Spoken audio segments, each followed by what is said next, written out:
Nous sommes le mercredi 2 juin. Merci si vous nous rejoignez sur Télé Djibouti pour suivre cette édition de la mi-journée. Les titres de l'actualité.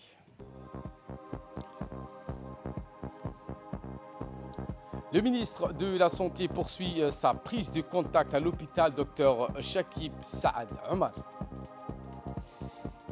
Également dans l'actualité de ce 15h, Mo Farah prépare vers son dernier rendez-vous olympique. Voilà pour les titres, merci si vous nous rejoignez sur Télé Djibouti et nous entamons avec cette prise de contact du ministre de la Santé qui poursuit donc sa prise de contact, notamment à l'hôpital Dr Shakib Saad Omar en début d'après-midi. Le ministre de la Santé, Dr Ahmed Roble Abdile, a effectué une visite de premier contact à l'hôpital Dr Shakib Saad où il reçut un accueil chaleureux par le directeur général, M. Hussein Mohamed Hussein et l'ensemble du personnel. S'inscrivant dans le cadre de sa tournée de contact, la visite ministérielle s'est déroulée au sein des principaux services de cet hôpital. Le ministre de la Santé a passé en revue plusieurs services, dont le service de consultation, le laboratoire de biochimie et de biologie, le service de radiographie et le service des hospitalisations. Le ministre de la Santé a par la suite accueilli la qualité des prestations médicales dispensées au sein de l'hôpital pneumophysiologie, Dr Shakib Saad Omar.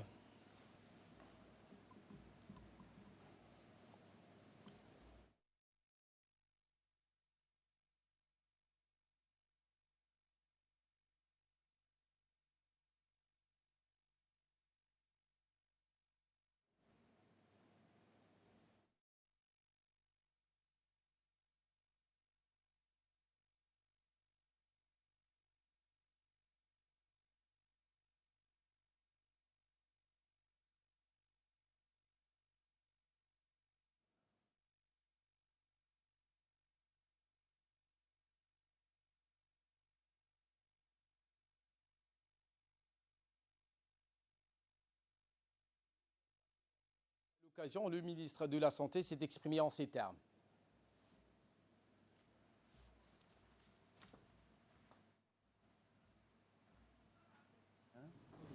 Avec à sa tête le chef de l'État, Al-Hajj Ismaïl Omar Guelleh, qui,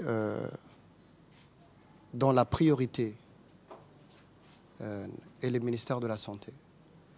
Le ministère de la Santé est une priorité du gouvernement. Parce que la santé, c'est la vie. Il n'y a pas plus prioritaire que le ministère de la Santé. Et je pense que mon département, nous ne sommes pas seuls. Tous les gouvernements, c'est-à-dire tous les membres du gouvernement soutiennent ce département pour qu'on puisse offrir un meilleur cadre de traitement, de prise en charge globale aux patients qui fréquentent ici. On vient d'entendre tout à l'heure les témoignages des patients qui sont très satisfaits de la prise en charge ici. Et ça, c'est tout à votre bénéfice.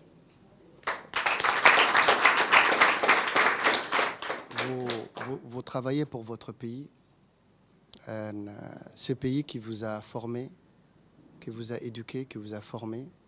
Et donc, c'est normal que vous rendez à ce pays, au retour, tout ce qu'il vous a donné. Je suis très content donc, de revenir au ministère de la Santé et je vais faire tout mon possible pour vraiment améliorer les conditions de travail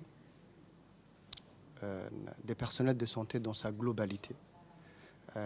Comme je l'ai dit à plusieurs reprises lorsque je suis passé par l'hôpital Pelletier hier, que pour moi, l'humain sera au centre de ma stratégie. L'humain est très important. Nous n'avons que ça. Ici, nous n'avons pas de pétrole. Nous n'avons pas de minerais. mais nous avons des femmes et des hommes qui travaillent au quotidien avec le peu de moyens qu'ils ont. Et avec ce peu de moyens, vous avez déjà relevé beaucoup de défis. Et je pense que vous pouvez continuer à relever ces défis-là avec le concours, avec le soutien du ministère de la Santé dans sa globalité. Je serai avec vous à 100%. Donc, soyons-en assurés. La ministre des Affaires sociales et de la solidarité a reçu donc aujourd'hui le représentant résident de la Banque mondiale à Djibouti, Boubacar Sidbari, ainsi que ses proches collaborateurs. Après un mot de bienvenue et de félicitations, le représentant résident a déclaré que cette visite de courtoisie s'inscrit dans le cadre de la collaboration fructueuse entre la Banque mondiale et le département des Affaires sociales. L'entrevue s'est déroulée au sein du cabinet de la ministre et a été l'occasion de jeter les jalons d'une future amélioration autour des projets et programmes que mènent les deux institutions d'une manière coordonnée. Je suis sûr que la Banque mondiale conduira donc toujours de nous accompagner dans les nombreux chantiers que le gouvernement mène, a ajouté la ministre des Affaires sociales et des Solidarités, Mme Ouloufa Smaïl Abdou. En bref et en image avec cette rencontre entre le ministre de l'Énergie chargé des ressources naturelles avec l'ambassadeur du Japon donc à Djibouti, M. Omio Otsuka. Les discussions ont porté essentiellement sur les voies et moyens de renforcer le lien d'amitié entre Djibouti et le Japon.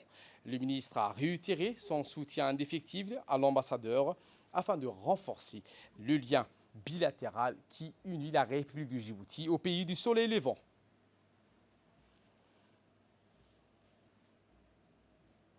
Dans le cadre toujours de la tournée de prise des contacts, cette fois-ci, la secrétaire d'État chargée des investissements et de développement du secteur privé qui s'est rendue ce matin à l'Agence nationale de promotion de l'investissement, l'ANPI, et la guichet unique. À son arrivée, la secrétaire d'État chargée de l'investissement et du développement du secteur privé, Mme Safia Mohamed Ali Gadile, accompagnée de son secrétaire général Abdi El-Meshak Ashkir, a été accueillie par l'ensemble du personnel du guichet unique et de l'ANPI. La secrétaire d'État chargée des investissements a visité les différents départements et services guichet unique et de l'ANPI avec les explications du fonctionnement qui lui a été fourni par le directeur général de l'ANPI, l'Agence nationale de promotion de l'investissement, M. Mahdi Darar Obsiye. Après avoir fait le tour de la nouvelle secrétaire d'État chargée de l'investissement et du développement du secteur privé, plus jeune membre du gouvernement, a tenu une réunion avec l'ensemble du personnel de l'Agence nationale de promotion de l'investissement. Rappelant que le guichet unique a pour mission de permettre aux opérateurs économiques nationaux et étrangers, personnes morales et physiques, d'accomplir en un même lieu, à un coût réduit et à un délai minimum, les formalités et déclarations auxquelles ils sont tenus. C'est un instrument des formalités relatives à la création d'entreprises, à l'immatriculation fiscale et sociale, ainsi qu'aux services usuels et d'autres procédures. Le guichet unique est également un outil de promotion de leurs activités.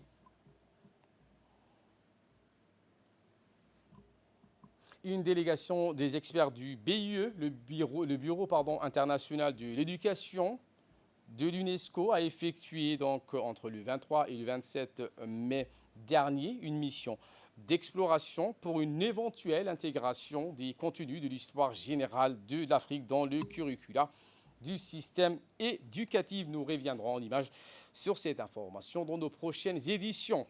L'actualité dans les régions de l'intérieur, l'Office de développement de l'énergie géothermique a eu l'honneur de recevoir l'ambassadeur de France à Djibouti, Arnaud, sur le sud du PK20, dans lequel le directeur général de l'ODEG, Dr Rayad Moussa, leur a souhaité la bienvenue. L'ambassadeur et son équipe ont ensuite pris la route de Lakassal pour une visite. L'installation réalisée par l'ODEG dans le cadre du programme de forage Galalekoma, prévu la fin du mois de juin. Pour rappel, notre pays est engagé depuis ces dernières années un véritable programme énergétique ambitieux qui s'inscrit dans le droit fil de la vision du chef de l'État Ismaël Marguerite, lequel consiste donc à profiter pleinement de l'abondance des ressources énergétiques naturelles pour permettre au pays de bénéficier d'une énergie moins coûteuse et accessible. C'est ce qu'a déclaré l'ambassadeur de France à Djibouti. C'est bien sûr que moi-même, comme ambassadeur de France et mes équipes, les équipes du service culturel et de coopération et de l'Agence française du développement, nous puissions nous rendre compte de ce qui existe déjà. Il y a une tradition de très long terme qui existe entre la France et Djibouti. Alors on pourrait remonter à Haroun Tazieff, mais on pourrait également évoquer plus récemment la contribution de l'Agence française du développement aux recherches qui sont en train d'être faites, le partenariat qui existe avec notamment l'Université de Pau, les instituts français en matière d'énergie renouvelable.